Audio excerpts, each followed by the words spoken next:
Silent Book Club in general has been touted as a really great way to make friends. And here in Charlotte, we call ourselves a transplant city. There's almost nobody here who's actually from Charlotte. And so we have so many folks who are coming here who don't have friends or don't have that community network. This is a very low stakes way to potentially meet some new folks and connect with people and build a community for yourself. I have many folks who are like, yeah, I met my best friend at Silent Book Club. I had somebody who met his girlfriend at Silent Book Club. I'm like, when you get married, it's got to be in the store and I get to officiate, okay?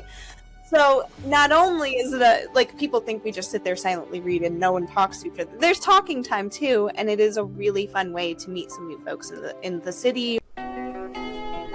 Welcome to Coworking Out Loud, Conversations About Belonging. I'm your host, Kat Johnson. Every day, people find belonging in different ways, through co-working, neighborhoods, friendships, shared purpose, and countless other pathways. This show explores those pathways.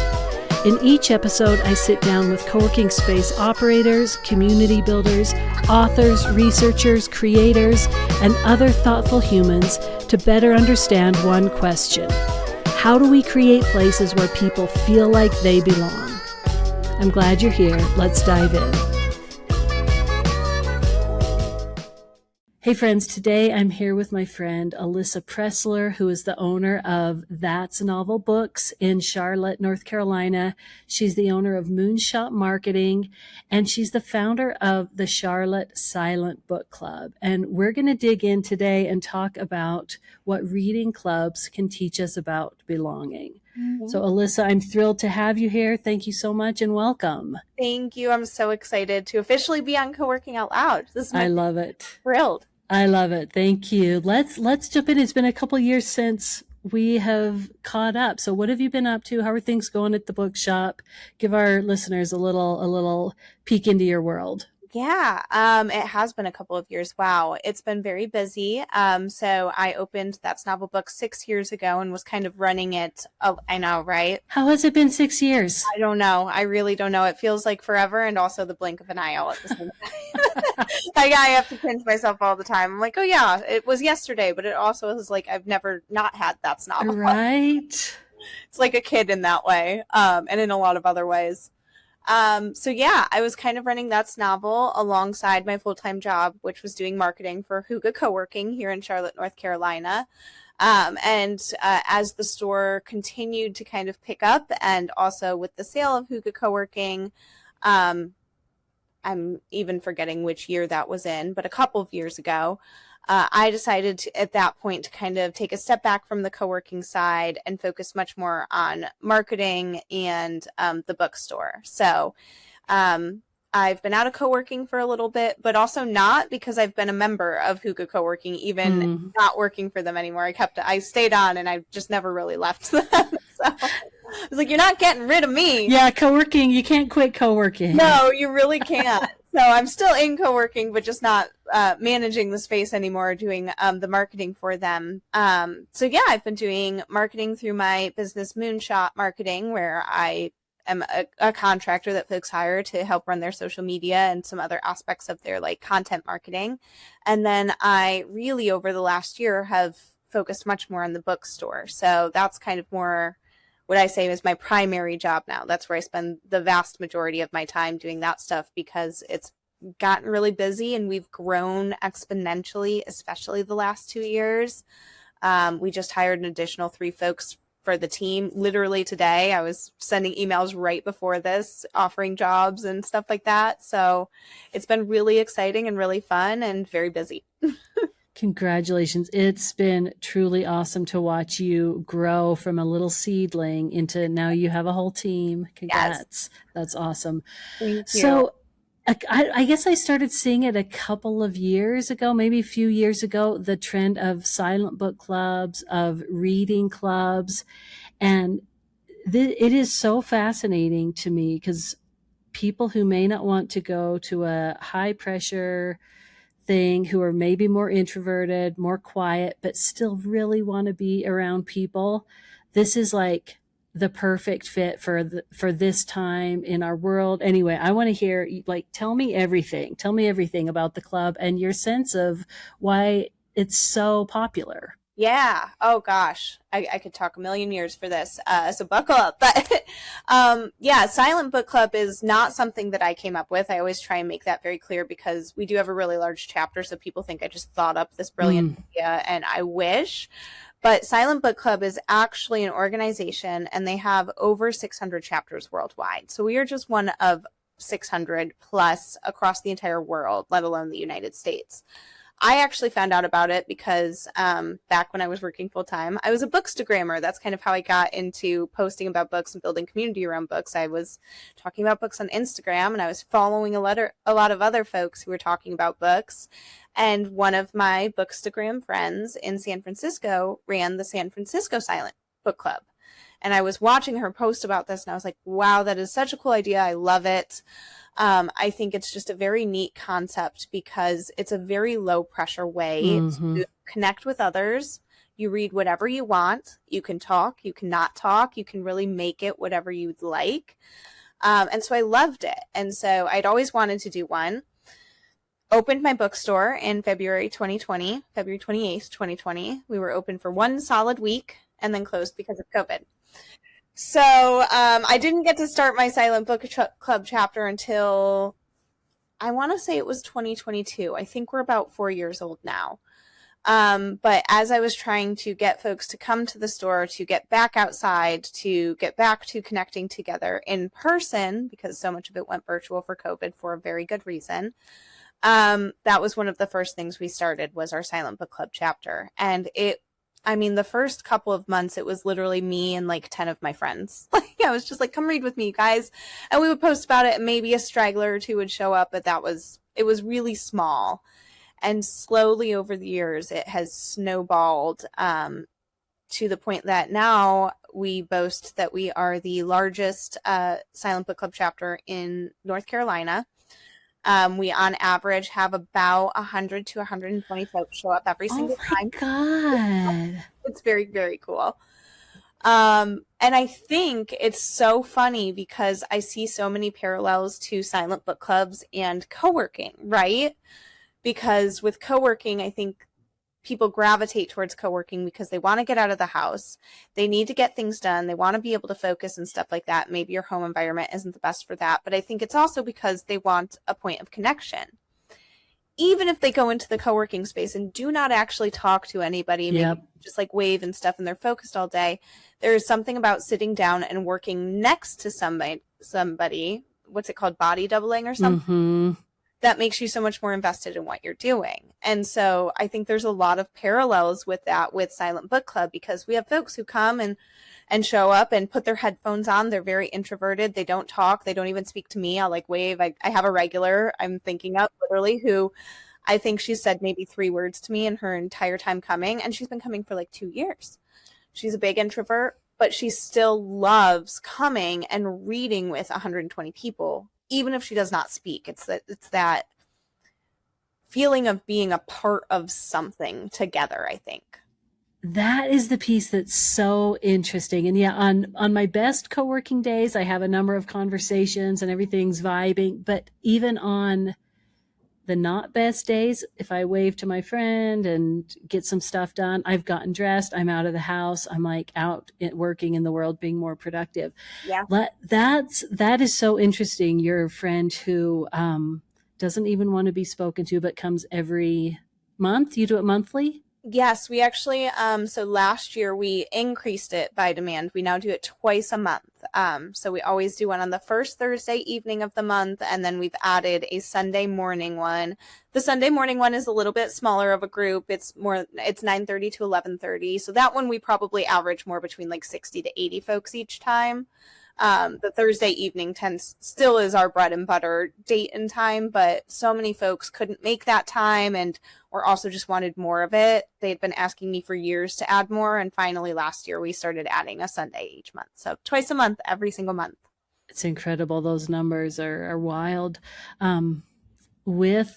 You said something like she wants to show up and be part of something. And I feel like it challenges even the notion of what we think about community, where you're like pouring in, where you're doing this. But in this case, her presence is helping grow the group. It's helping, she's part of something. She's feeling good. She's going to a cool thing. Yes. The group is stronger because she's in it. She's a regular. Like, it's so interesting. Never talks to anyone. Yeah, it brings me so much joy to see her every month. And she waves, she puts her big headphones on, and then she focuses and reads. She does not necessarily want to talk, but she still wants to be around people, which I love. I think it's so great. Do you think there's a generational thing here too? I mean, COVID, I think we haven't even fully reckoned with how COVID affected us. Like, young people who grew up during COVID and had like a year and a half of the house, like, I think we're not there, but it seems like silent book clubs are the perfect thing right now, where young people aren't wanting so much to go to bars and parties, but they're wanting to do things, but maybe less comfortable in hyper social settings. And here comes this thing, and people are just glomming onto it. Yeah. I'm not sure so much if it's generational or not. I actually have no idea how old she is. I'm really terrible at guessing people's ages. So she might be my age. She might be younger. She could even be a couple years older. So I don't know if it's so much generational, because the ages that we see at Silent Book Club are so varied. We have folks as young as 18 to as old as 60 plus who come and are a part of this. So I don't think it's a generational thing. I think in general, we as people have a drive to connect in whatever way makes the most sense for us. And if you're a more introverted person, maybe that is just being in a sea of people, even if you're not communicating with the sea of people. And then for others, a lot of folks use it as a way to meet new people.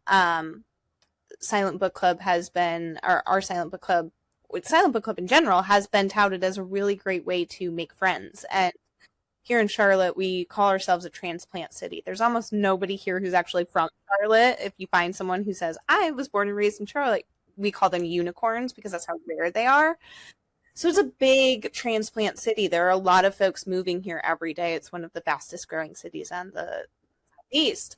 And so we have so many folks who are coming here who don't have friends or don't have that community network, who this is a very low stakes way to potentially meet some new folks and connect with people and build a community for yourself, even outside of the Silent Book Club. And we see that now all the time. I have many folks who are like, yeah, I met my best friend at Silent Book Club. I had somebody who met his girlfriend at Silent Book Club. I'm like, when you get married, it's got to be in the store and I get to officiate, okay? So not only is it like people think we just sit there silently read and no one talks to each other. There's talking time too, and it is a really fun way to meet some new folks in the city or in whatever space you are hosting this in. Yeah, what's your format? And you said people can do it however they want. And where do you put people, 100 plus people, in your little bookstore?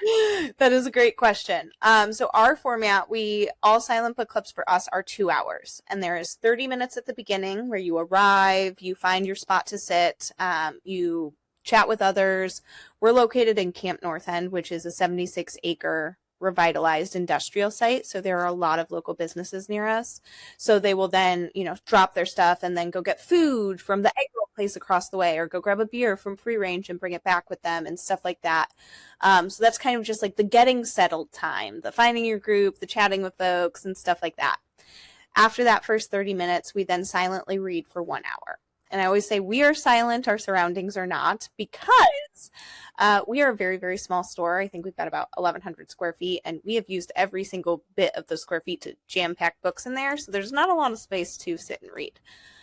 So we actually spread out in the patio area outside of our store. And we always tell folks, bring chairs, bring something to sit on, because the seating out there goes very fast. So it will be a sea of 100 people just coming up with their camping chairs or their like blankets and stuff. And they will just sit on the ground or anywhere around the store and read.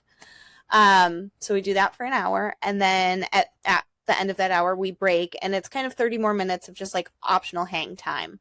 We open up the store for anybody who wants to browse, but a lot of folks just end up sitting there and talking, for a bit, or they just head out, or they keep reading. It's like that 30 minutes is kind of just like there if you want it. But that is our format. Other silent book clubs might follow a slightly different format, slightly different time frames and stuff like that. But that's how we've done it and have kind of kept it that way.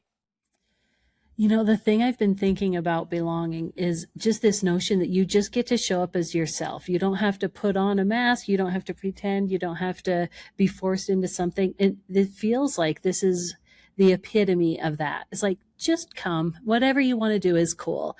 If you want to sit and visit, if you want to just go heads down, like whatever. And it feels like there's a big lesson in belonging around this, like not having a lot of expectation, just holding space for a community to grow, people engage at whatever level they're comfortable with.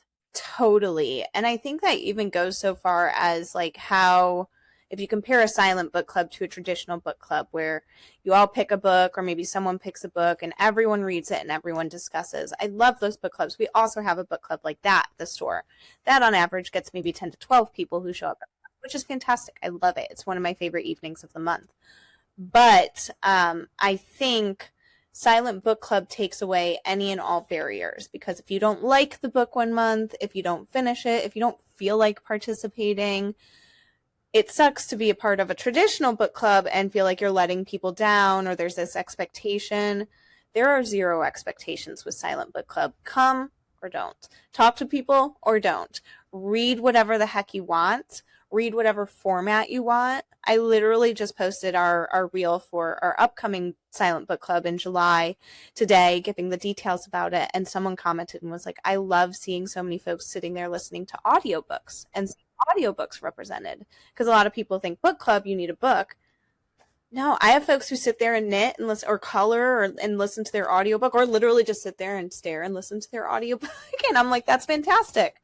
We have kids who come with their parents and read their manga or their children's books. We have, it's truly an environment where you do get to show up in whatever way you want and in whatever way is comfortable for you. And I think there's a place for more structured ways to do that, like in my example, a more structured book club. But I think this is popular because it is so low stakes and you truly can just do whatever you want. Yeah, removing any and all barriers. I love that. Do you even do RSVPs? Yeah. It's just, no. You're big enough with the patio. That's nice where people can spread out and. Yes. And I hope we get to continue that. It will be a very sad day if that ever goes away, because then we will be limited on space and I will have to register it. But the entire 4 years that we have been operating, I've been very lucky enough to be able to say, just show up. However many people come, we will find a spot for you to sit. You might be on the corner, in the corner in your chair, but we can find a spot to put you. So people get very creative in that way. And I hope that continues, because I really love being able to say just anybody can show up. No barrier to entry, no registration, no RSVP, no tickets, nothing like that. I Just show know. up. Even an RSVP puts a little bit of friction, because it's like, oh, I don't know, or am I going to want to be doing that next week, or just enough. I will give you the example of our writing club, which we also run here. So for that, we used to be in a more contained space where there was limited seating. And so we kind of had to limit it to 15 people could join each time. And even though it was a totally free event, all you had to do was register. The number of people who would register and then not show up and thereby take that spot from somebody else and stuff like that was frustrating. And so being able to keep it free and open like this, I think helps a lot, because we remove those barriers of frustration of like, okay, we're limited to 50 people and then only 20 people show up because 30 people RSVP'd and forgot, or something came up, or, and then other people see that it's full and don't plan on coming. So I'm very grateful that we have the privilege to be able to just say anyone can come and we'll figure it out. And I hope we get to keep that as long as possible. Mm-hmm. That's a huge selling point or draw. The picture you painted of people just everywhere and the person on their headphones just staring into space, or kids drawing, or like whatever. I think it speaks to something so deeply human. Like, we are community creatures. A human baby could not survive a few days on its own. Like, we are built and designed and dependent on community. And we kind of lose track of that. We get very like, I can do it, and grind culture and all of that. I'm trying to get like to the very heart of it. What is it about just sitting in a group of people, whether reading, coloring, whatever, that you think is so compelling that you have more than 100 people coming each time? I wish I had a really good answer for this because I'm not totally sure. I can tell you what I love about it, and it's more just this feeling of like, first of all, we all love to read. Like, that's the one common factor. It doesn't matter what we're reading, but we are all, you're there because you like to read, at least, if not love it. And so there is just something really special about being surrounded by so many people who love or enjoy the same thing you do. And getting to just like bask in that feeling, that vibe. I don't know how to describe it very well, but like looking up from your book and just seeing an ocean of other people silently reading, you're just like, oh, I like got chills and I got a little emotional there because it's such a special thing. It's this feeling that you get when you see that and you're like, these people get me. Even if we're not best friends, even if I've never talked to half of them, these people are my people. And like and maybe it's just in that moment you feel so much less alone.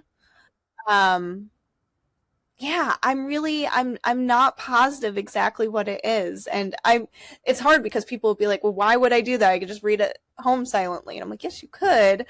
But there's something really special about doing it in a group, whether that's 10 people from when we first started or 120. Like, there's just something really cool, and it just makes you feel so like you're a part of something. Yeah. If you didn't have to do much to be a part of it. Which is the best kind, right? Where there's not a big gatekeeping, you know, you don't have to contort yourself to be part of it.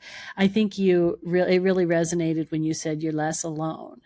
Like, we are in a weird time where we're more connected than ever, but more alone than ever. You know, I really commend what you're doing. And I saw a stat when you were talking about people loving to read. I saw a stat just like an hour ago, as a bookworm myself from a long line of bookworms. 51% of adults read 0 books a year, and only 16% read daily. Readings declined by 43% over the last 20 years, and the decline cuts across age, gender, and race. And it's like, I mean, books are a really great way to understand the world. So I feel like it's important just to be promoting reading and have maybe introducing people to how cool reading is. Like, maybe one person's a voracious reader. They bring a friend who's like, sure, I want to get into it, or I want to get back into it. Yeah. But then they fall into it. Yeah. That's what we hope. And that's why I love when parents message me and are like, hey, is it okay if I bring my kid? And like, they'll sit and read too. And I'm like, oh my gosh, yes. Oh my gosh. Absolutely. Bring all of the kids. Bring the kids. We have a regular who is an 8-year-old. She comes with her mom, Mary Catherine. Her name's Penelope. She literally wanted, there was a silent book club that fell on her birthday, and they were like, oh, we don't have to go. And she was like, no, I want to celebrate my book club or my birthday at Silent Book Club. And so we all sang happy birthday to her. All 100 of us are singing happy birthday to Penelope for her birthday. And so, yeah, I mean, you can, just speaking to the literacy crisis that we're seeing, the decline in reading that we're seeing, bring your kids, your kids need to see you doing this thing in order to get them excited for it. Like, that's the only way we're going to change those stats and change that tide of things. So true. And giving Penelope that feeling of belonging and her people, and knowing that they would be stoked to celebrate with her. Like, I love that all. Alyssa, for people who are thinking, ooh, I want to do this in my co-working space or in my community center or in my senior center or whatever, like, what are the nuts and bolts? How do they get started? Well, first and foremost, Silent Book Club is a trademarked thing. So if you want to call it Silent Book Club, you do need to fill out the form on their website and register your chapter. I do recommend this because it makes it findable, especially if you want to open this up to the wider public. anybody can go to silentbookclub.com and put in their zip code or their city and find the chapters that are registered near them. So that's very helpful to help folks find you if that's something that you want to do. That said, you do not have to call it Silent Book Club. They are totally fine if you call it Quiet Reading Hour or Quiet Book Time. Like we've seen, there are many clubs in Charlotte that have popped up that are essentially a silent book club, but they call it something different. So just a little tidbit there. If you use the name Silent Book Club, you do need to register it. And I recommend it because it's a really cool community to be part of. They keep you up to date on all of their chapter news and opportunities and promos they're doing. So it's a good one to register with. And I don't think it's super expensive. I want to say it was like $10. And you're good. You're covered for it. So that's the first important thing to know is whatever you decide to call it, make sure you're calling it either something that's not trademarked or that you register with Silent Book Club. After that, I think the best thing to do is figure out what day and time will work best for you and the folks that you're trying to reach. A Thursday evening after work was our initial thought because it was kind of right before the weekend. Folks aren't making weekend plans, but they're starting to gear up for it. It worked really well with my schedule and my family, and so that's why we selected that day. So figure out whatever day and time works best for you and for your folks. I also would recommend making it a regularly recurring thing. Easy, like we are always the first Thursday and the third Sunday, no matter what. Even on holidays, the first Thursday of the year this year was January 1st, and so we actually did like on January 1st, New Year's Day, we did Silent Book Club and we did a champagne toast with anybody. If it's 4th of July, we will have Silent Book Club. I don't know. Did people show up on the 1st? It was, I joked, I was like, it's our biggest one of the year. And everyone gave me a good laugh. I was like, oh, thank you for liking my dad humor. No, we had 145 people show up to that one. It was because it's something to do. What are you doing on the 1st? Oh, I'm going to my Silent Book Club. And we were kind of like, I mean, what better way to kick off really than together and reading? I know. I always have my big book goals for the year. I'm like ramping up. Okay, I do this. Better first thing to do for the year, you know? So it worked out really well in our favor.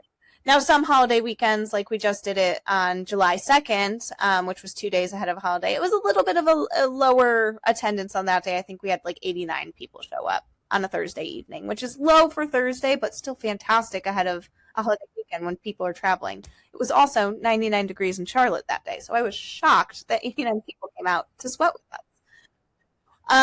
So I do really recommend make it a regular thing as much as possible. Take the guesswork out of it. We always meet on this day at this time. Don't make it hard for folks to find you.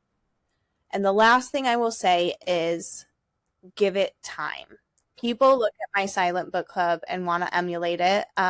Very flattered, but I did not have 120 to 150 people showing up every time until about 2 years ago. It took years to build it up and people telling other people about it and stuff like that. And so I see a lot of folks who reach out and say, we want to start a chapter. And I see them do it for like 3 months in a row and maybe 10 people come and then they're like, oh, it's not worth it, and shut it down. So you've got to give it time. You've got to let word travel. You've got to let folks get excited about it. It takes time to build that community. It takes time to build any community. There's nothing you're going to do for the first time and have that many people show up and then consistently show up after that, you know?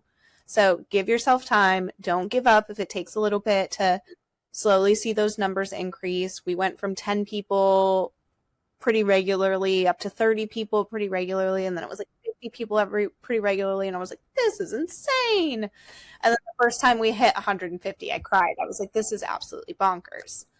We haven't hit that again, but we might one day. And the thing is, I'm going to keep doing it no matter what. So, yeah, don't give up if it starts slow. Keep going after it. People will find it. People will find you and get excited about it and tell people and bring their friends and bring their family from out of town, and it will just snowball from there. Such great tips. And what's the relationship between That's Novel and the Silent Book Club? Do you see a bump? Like, do people know this is my bookstore? They loyally buy from you? Like, how does it support your business. It does. Yeah. We definitely make sales on Silent Book Club night. Absolutely. Folks will come in, or on Silent Book Club morning, folks will come in and buy books and grab the like latest and stuff like that. We also have people who come every single month and maybe never buy anything, and that's okay. ROI is important. I don't want to say it's not important, but I think the ROI comes if you are focused on the community. I'm a big believer that people don't buy what you do, they buy why you do it. And why I do That's Novel Books is to have people commune over books in different ways. And we do that through a lot of different things: writing clubs, our regular book club, Warhammer Paint and Build Night, our Novels and Needles knitting club, all of those types of things, and Silent Book Club. And all of those are free events. And I see the ROI, but it's not my main concern. I think if you get people here, they will invest in you, especially if they love what you're doing and if you are pure with your intentions in building the community. I could have 150 people show up and no one buy anything, and I would be bummed, but I would be just so much more excited that I got to spend my night with 150 people who are reading and excited about books, because we need that more than ever in this world. So true. And it's important that the community builder, the community convener, is being supported too, right? If it was always nothing but outgoing energy and resources, you would burn out really quickly. It's like we need to also make sure what we're doing is sustainable, because we could do passion projects all week long. There was something else I wanted to touch on that you just mentioned. What was it? I saw something recently. Oh yeah, they said there may be people who come to all of your free things and never purchase, but they might tell 10 people. Some of my biggest advocates have never spent $1 with me. Yep. You know what I mean? Or maybe I've purchased one thing or can only purchase something here and there, but they are still my loudest supporters and my biggest advocates. Yep. And that is ROI too, 100%. We're telling your friends who come and then maybe do buy something, or buy that friend a gift card because their friend is talking about how much they love my bookstore. And so, yeah, absolutely. I think people can get burnt out a lot by feeling like everything is transactional, especially when it comes to businesses. And so, of course, it's important I make money. I need to pay my team. I need to pay my bills. I need to pay rent and all of those things. But that is not my number one goal in Silent Book Club. Yeah. I think that just happens to come with it, which is really cool. That exudes from you, and you're such a natural community builder. It's like, that's like, first and foremost, you're about the people. I get that. I've known that about you for years. Alyssa, let's do a quick speed round. So just off the top of your head. And this is broader than reading clubs, just taps into larger community stuff. What's one thing any community builder can do this week to facilitate more belonging? Ooh, strike up a conversation with someone you don't know or haven't spoken to. Love it. What's one place you feel like you truly belong? My bookstore. Yeah, that's so nice to have a physical entity. And at home, of course, too, but my bookstore, I think, for public space. Okay, last one. What's one pathway to belonging? I've been digging into this a lot. There's so many different ways for people to find belonging. What works for me may not work for you, but what's one pathway to belonging that people often overlook? Ooh. Gosh, I'm sorry. I know this is supposed to be off the top of my head, but that's a really good one. A pathway to belonging that people overlook. I'm totally blanking. I'm so sorry. It's deep. It's like, I don't know. Like, one of my guests said service. I'm like, that is so good. Like, what are ways to connect that we don't think about, that we overlook? I like that, actually. Service is a fantastic answer. A pathway to belonging can be something that you create. And I think a lot of people look for existing pathways and then are frustrated when they don't find the right pathway for them. And so I like to say, with all of our clubs that I've started at That's Novel, every single one except maybe Warhammer, which I've become much more into, every single one of those started as, I want to do this. I like doing this. I don't feel like I have enough time to do it in my spare time. And I want to meet others who are excited about doing it. So I'm just going to create it. And so this is kind of a nuanced answer, but I think don't be afraid to forge that pathway. Don't be afraid. Like one of my friends was just saying she wished she had a silent book club near her. And I was like, anyone can start one. Anyone can start one. If you want that pathway to be available for you, make it. So not only looking for existing pathways, but don't overlook the ability that you have to make your own. 100%. When I moved back to Park City after being in Santa Cruz for like 26 years, one of the first things I did was I started teaching workshops, but then that grew to, I started the Park City Marketing Club. It's like, it flips the equation. Instead of going around like, oh, there's nothing for me here, you're like, I'm making this thing and I'm going to become the magnet at the center where you're in service to people, you're the convener, and now there's like 500 members. Like, it's just... Exactly. And I think if there's not a pathway that you see that you want for belonging, more than likely someone else is also looking for that pathway. And so if you create it for them, more than likely somebody is going to come, even if it is just one person. So you just don't be afraid to do it yourself. And I also think you don't have to be a business owner to do this. You don't have to be anyone special to do this. I certainly don't think I'm anyone special and am doing this, but you can go to any brewery and be like, hey, I want to start a knitting club. Is it cool if I like kind of advertise it and we meet here? And most breweries are going to be like, hi, yeah, you're bring 20 people in. Sure. To drink. And even if it's only 3 of you on a Wednesday night, that's 3 more people who might not have come otherwise. So there are avenues that are accessible and available to you just as a community member to create those pathways and to create those spaces for belonging. So true and so good. Alyssa, thank you so much for taking the time to chat. What is the best way for people to find out more about you and what you're up to? Yeah. Oh, there's a couple of different ways. If you're interested in the silent book club specifically, we do have our very own Instagram page for that, just because it is so popular and has grown legs of its own, at CLT Silent Book Club. And it's really nice. We always post the next 2 upcoming dates there. You can also just generally see what we're doing and how many books we have. It's just kind of a fun page to follow. If you're interested in the bookstore in general and what we're doing there, at That's Novel Books on all platforms, TikTok, Instagram, Threads, Facebook, all of it, we're there. And then if you're just interested in me for some reason, I have my Bookstagram is still up to date and accurate, and I post there occasionally, and I'm at Reading in CLT. So those are probably the 3 best ways. I love it. Thank you so much. It's always a pleasure to chat and catch up, and keep doing the good work. I love what you're up to. You too. I see everything you're doing with the co-working space and Coworking Out Loud and your social media, and you are crushing it too. And even though I'm not working in that field anymore, I love following along because I love co-working and I have such a special place for it. I think that was really what started me on this journey of creating community. And so I don't think That's Novel or Silent Book Club or anything I do would exist if it wasn't for co-working. So thank you for all of you do. Yeah, it is my absolute pleasure. I feel super fortunate to do work that lights me up. Maybe you feel the same. Yep. Absolutely. Yeah. Cool. Thank you, Alyssa. I will talk to you soon. Awesome. Sounds great.